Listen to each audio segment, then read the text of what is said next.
Hello दोस्तों, आज हम डस्ट ऑफ स्नो का पूरा समरी करने वाले हैं। तो सबसे पहले हम इसका जानेंगे सेंट्रल आइडिया यानी केंद्रीय विचार। इस कविता का केंद्रीय विचार क्या है? Dust of snow bye Robert Frost is a simple poem. Dust of snow Robert Frost के द्वारा लिखी गई है और ये एक बहुत ही सिंपल पोएम है, but symbolically it has a deeper meaning. लेकिन अगर संकेत रूप से देखें तो इसकी मीनिंग बहुत ही डीप है, बहुत ही गहराई है इसकी मीनिंग में।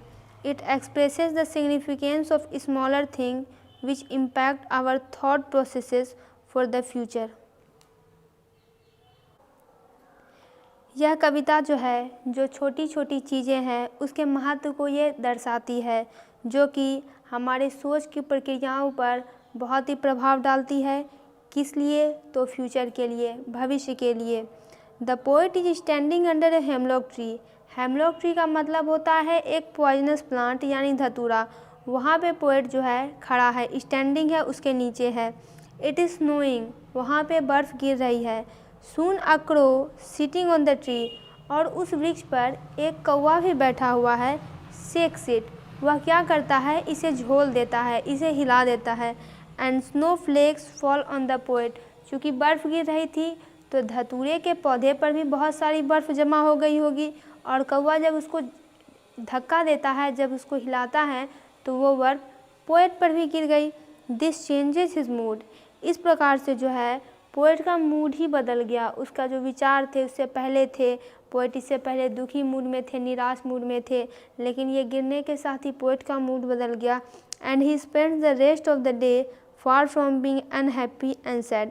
और उन्होंने पूरे जीवन नहीं, केवल उस दिन को दुखी होना छोड़ दिया, उदास रहना छोड़ दिया, और खुशी खुशी आगे के दिन को उन्होंने बिताया।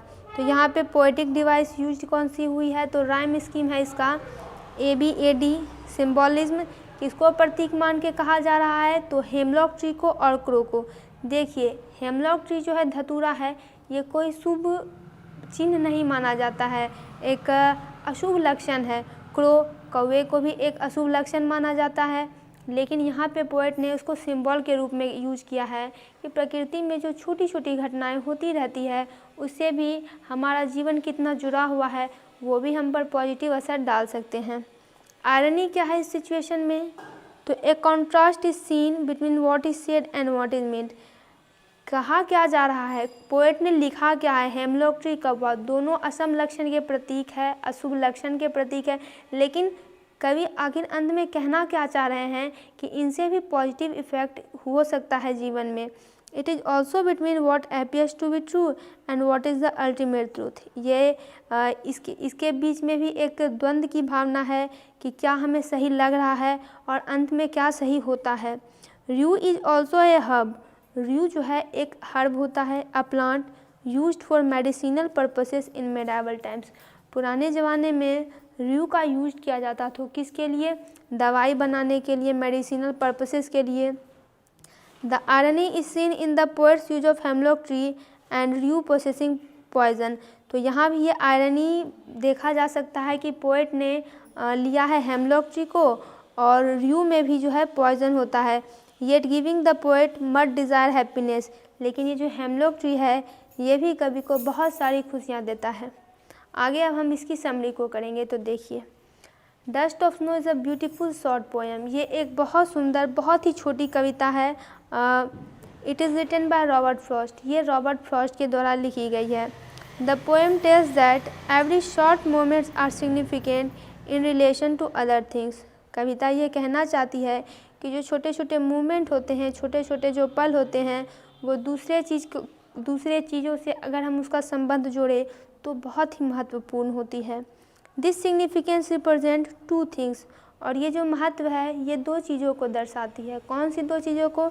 तो कौवे को और हेमलॉक ट्री को। तो देखिए, crow symbolises sadness and hemlock tree signifies poison. तो कौवा जो है वो दुखी का प्रतीक है, अशुभ है, और हेमलॉक ट्री, इसमें तो जहर भरा होता है, पॉइजन होता है, ये धतूरा है। This indicates that the poet is not in A happy mood at this two things signify the negative side of nature. ये इंडिकेट कर रहा है ये दोनों चीज़ कि पोएट जो है बिल्कुल भी खुश नहीं है, बिल्कुल भी खुशी मूड में नहीं है। ये जो दो थिंग्स है वो प्रकृति के निगेटिव साइड को दर्शा रहे हैं। The poet says that once he was in a sad mood. अब आगे कवि कह रहे हैं कि एक बार क्या हुआ, वे बहुत ही उदास मूड में थे। He was sitting under the hemlock tree. Hemlock tree के नीचे वो बैठे हुए हैं। A crow sitting on this tree shook off the dust of snow. और उस पर एक कौवा भी बैठा हुआ है। उस कौवे ने क्या किया, उसने वो जो धतूरे का पेड़ था उस पर कौवा बैठा हुआ था, उसने पेड़ को थोड़ा सा हिला दिया। तो अब जो स्नो थी, स्नो फ्लेक्स थी, बुरादे थे, वो पोएट पे आकर गिर पड़े।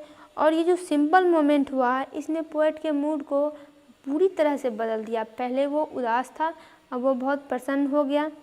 The poet felt that he had wasted of the part of the day in being sorrow and sadness. अब पोएट को महसूस क्या हो रहा है कि इतने देर जो मैं उदास था, मैं बैठा रहा, तो मैंने दिन के बहुत सारे हिस्से को बर्बाद कर दिया उदासी में, दुखीपन में। The fall of snow on his rekindled a feeling that he should utilise the rest of the day in some useful act.